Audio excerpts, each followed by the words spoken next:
Jai Shri Krishna. Happy Monday, right?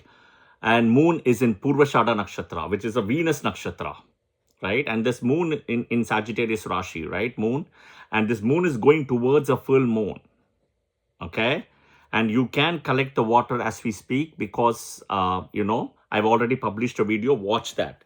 But stop when moon enters Shravana Nakshatra 20 degrees. You cannot cross beyond that.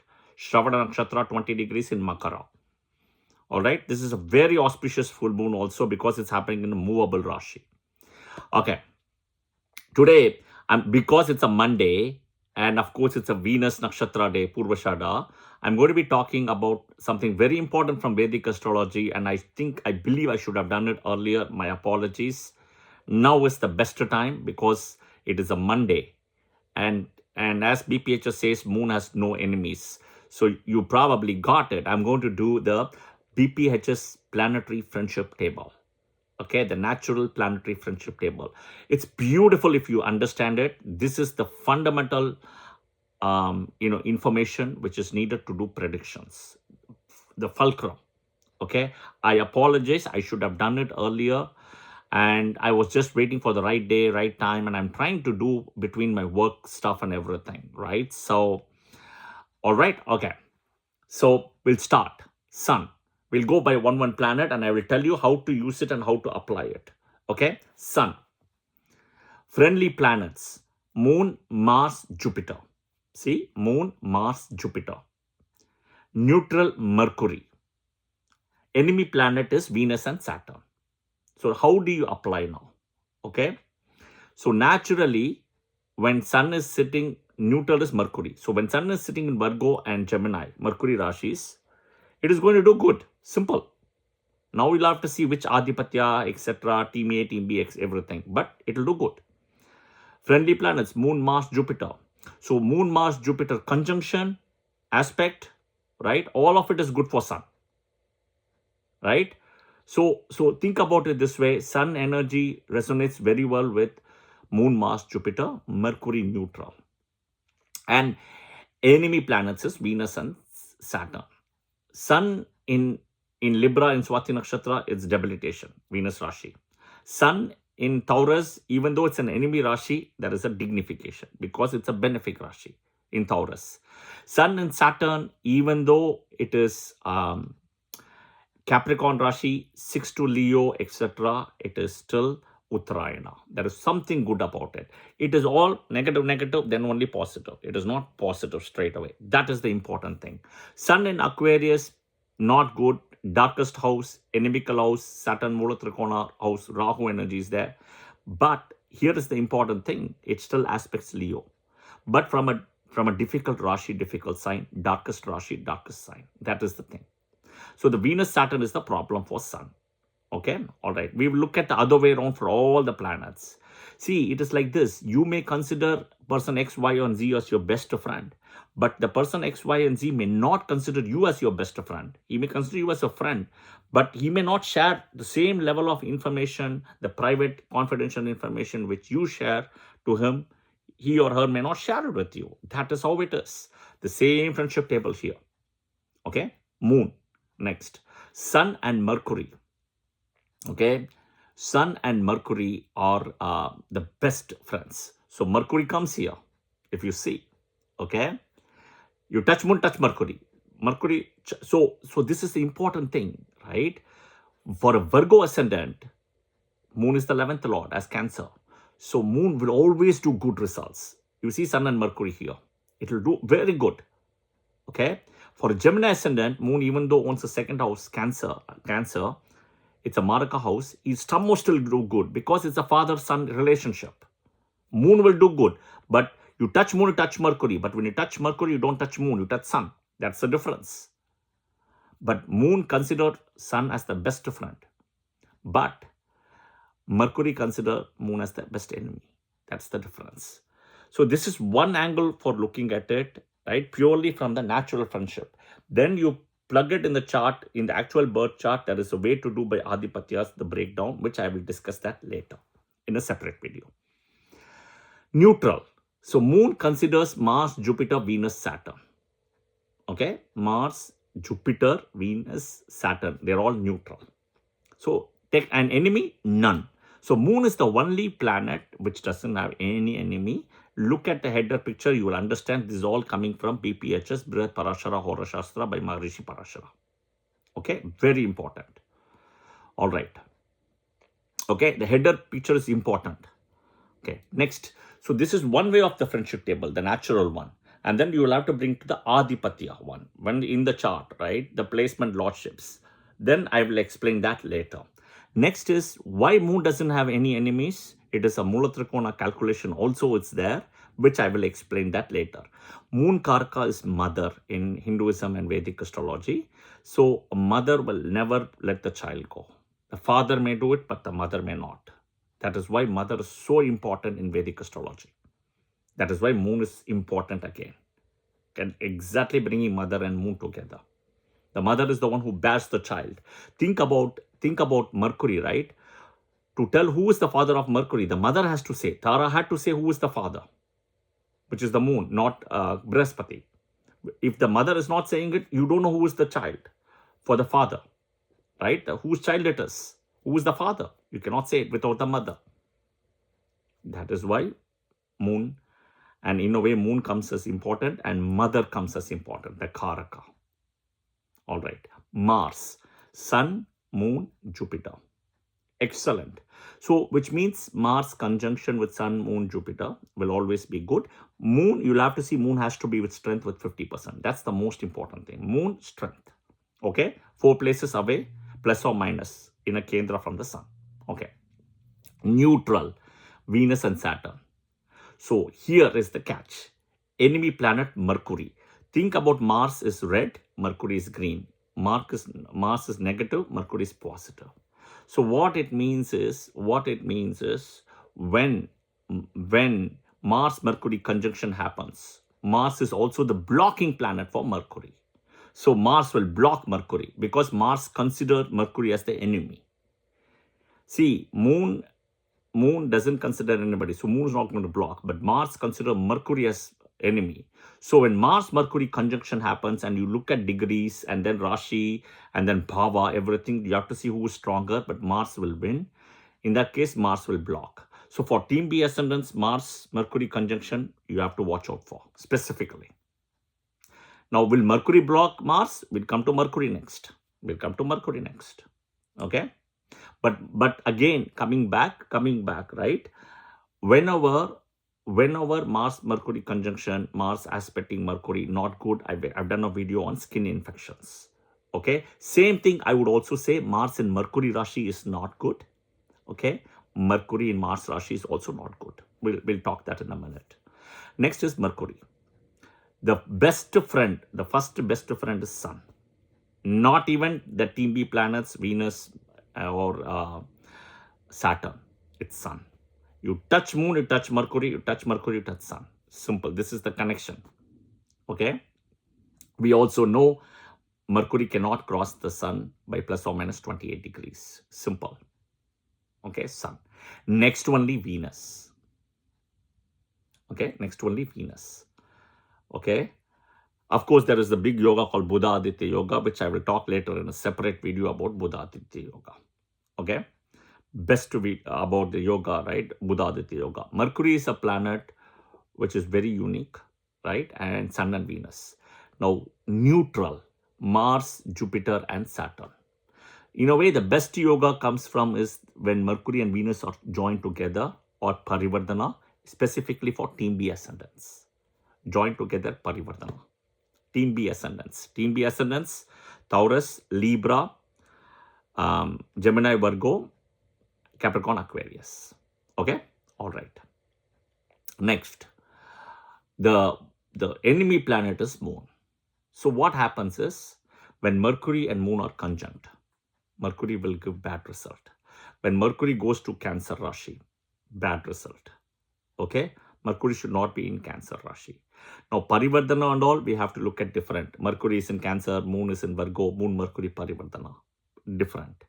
Moon, Mercury, Parivardhana not so great because Moon and Mercury around means Sun is nearby, which means that Moon is without strength. So that is also a question mark. Anxiety issues will be there. Lot of anxiety issues whenever Moon and Mercury are in Parivardhana or Moon and Mercury conjunction. Okay, Moon and Mercury. Decision-making issues, nervous breakdowns, all those things, digestive issues will be there. Moon and Mercury conjunction, nervous breakdown, stomach issues, something else I'm missing. I will tell you. Nervous issues, stomach issues, digestive nervous breakdowns, all those things with Moon and Mercury. Anxiety issues, okay? Decision-making issues, okay? All right. Nervous weakness also will be there, okay? So again, Mercury best placement is independent alone. Mercury should not be in water signs, Cancer, Scorpio, Pisces, and also Aries. Okay, the other signs, Mercury is fine with it. Okay, and Mercury Moon conjunction, not great, not great. Mercury Mars conjunction, not great. See, Mercury consider Mars as neutral. Okay, Mercury consider Mars as neutral. So when Mercury is the depositor, right? When Mercury is the depositor, when Mars comes to Mercury Rashis, Mercury will still support Mars as a tenant. That's how you have to understand. When the house owner is Mercury, so Gemini, Virgo, when Mars comes to Gemini or Virgo, Mercury will try to still support as a house owner. The tenant is Mars, but Mars may give bad results if it's a team B ascendant here. That is the thing. So you have to understand this a little bit. It's a very tricky thing. Watch the video multiple times. Process it, digest it. This is the ABCs of Vedic astrology. Next is Jupiter. Guru, Brihaspati. Here is very tricky, and I'll give you my thoughts and rules. Sun, Moon, and Mars are friendly planets. Sun, Moon, and Mars. Okay? Look at it. Moon consider Jupiter as neutral, but Jupiter consider Moon as extremely friendly. Right? Friendly. Okay, Sun, Moon, and Mars. This is all coming from a Mula Trikona calculation table, okay, which I'll explain at some point. It's a little complicated for beginners. Jupiter considers Saturn as neutral, even though Jupiter is debilitated in a Saturn Rashi, but it's exalted in a Saturn Nakshatra Pushya. Okay. Enemy planet, Mercury and Venus. Interestingly, enemy planet. So here is what I would say it is. Mercury Rashis, it gives Kendradipati dosha. Venus Rashi, it is hidden either 8th or 11th or 3 or 6th ownership. Libra or Taurus or Libra. The way I see it is more than enemy to Venus, it is more like energy is different. This is what I have understood. This is what my guru has taught me. When I say energy is different, water and oil, they don't join together. Water. Jupiter direction is the Deva side. Venus direction is Asura side. For all of us, even me or you or anybody, all of us have an Asura side in us and a Deva side in us, both. So we need Jupiter and Venus. Jupiter is needed for children, Putra Karaka for taking lineage. Venus is needed for marriage, Kalatara Karaka, to take lineage forward. It can be marriage, it can be living relationship, it can be anything, but we need both. Simple as that. Okay?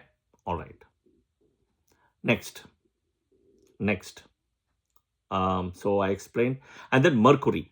The thing is, the challenge with Mercury, I'll tell you, Jupiter and Mercury. See, Jupiter's thing is two things, okay, is wisdom and knowledge. Mercury, there is a bookish thing, and Mercury doesn't trust anybody. That's the problem. The reason why Mercury doesn't trust anybody is the birth of Mercury, right? He didn't do anything wrong, right? He was born to Tara, right, Jupiter's wife, and Moon, Soma, right, in an illicit way.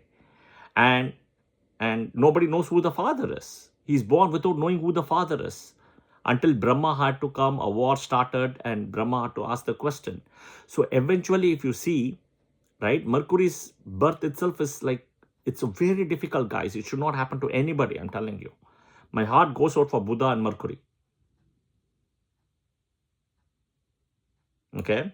So he learned everything on his own. The Vedas, the Puranas, all the knowledge. He's so smart. But in a way, bookish. Virgo's knowledge is bookish. Okay? Jupiter is practical knowledge. It is beyond a book. Jupiter knowledge, right?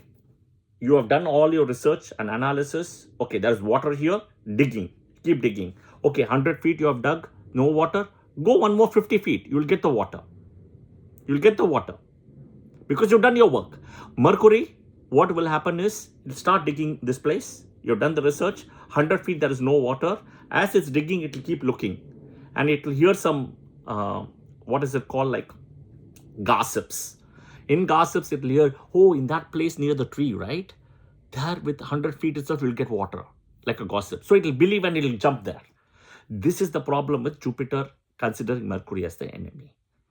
Okay, so Jupiter is all about depth, knowledge and wisdom. You have done your work. Don't switch. Go here. Don't switch. Mercury can be easily influenced.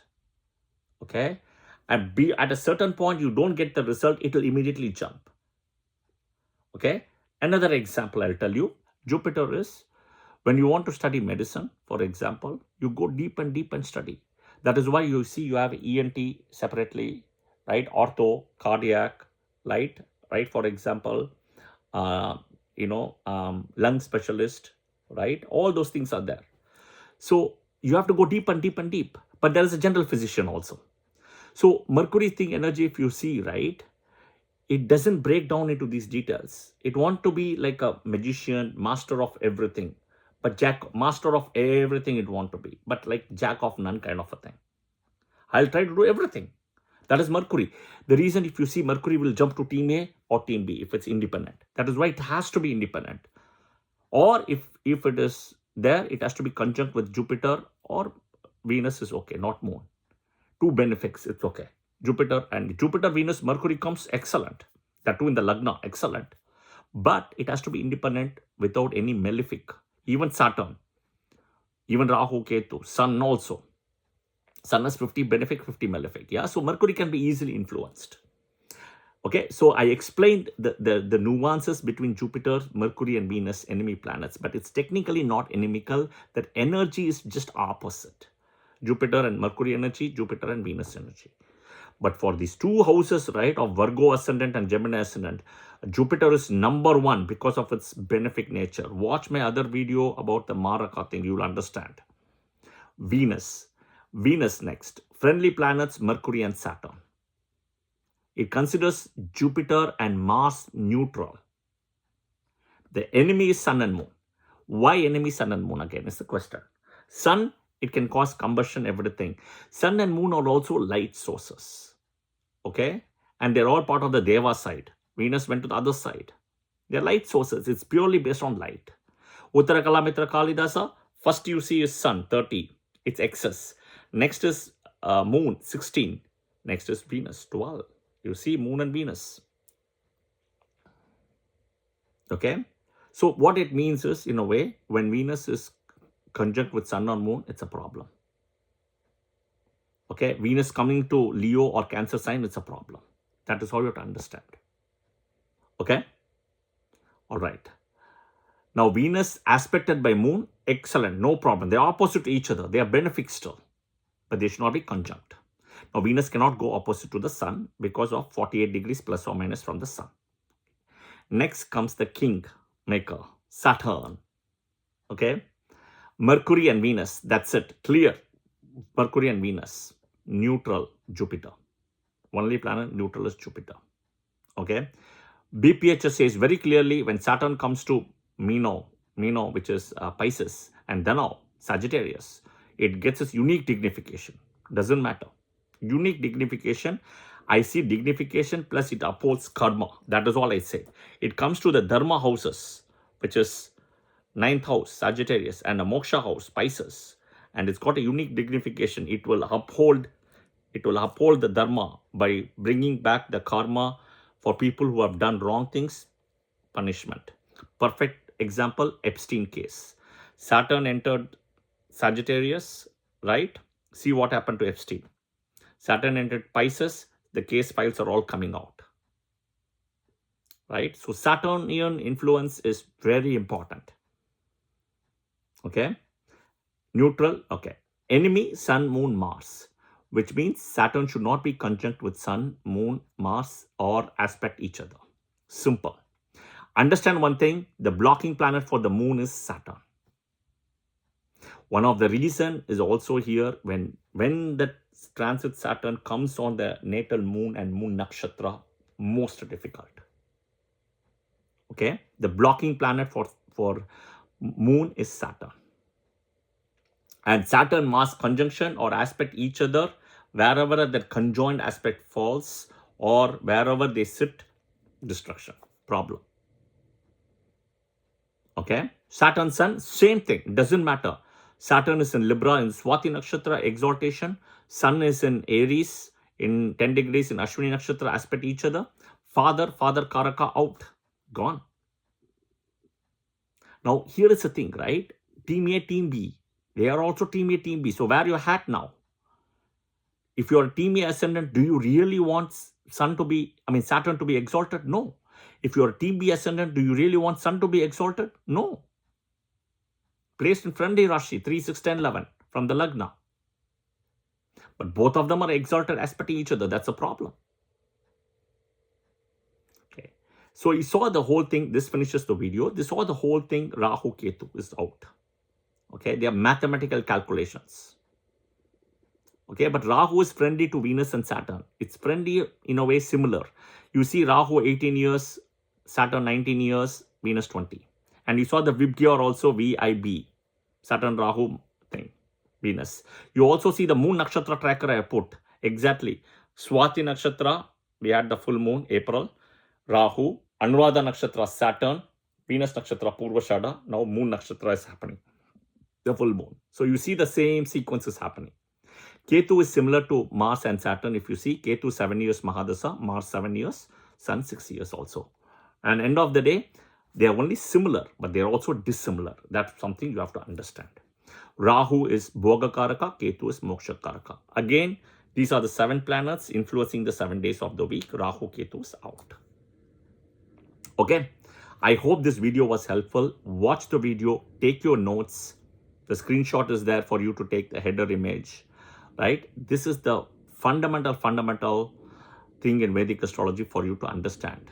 The friendship table, how it will behave. Okay, I've done a video on blocking planets also. Watch that also. I hope this video was helpful, guys. I apologize that I should have done it earlier. I guess my mistake. But today is a Monday where moon doesn't have any enemies, so I have to put this friendship table, right? And it's going towards a full moon. Watch my video on how to collect the water for the full moon and make sure that you don't cross the Shravana Nakshatra 20 degrees. All my videos are there. Look at my moon playlist. You will get it. Okay.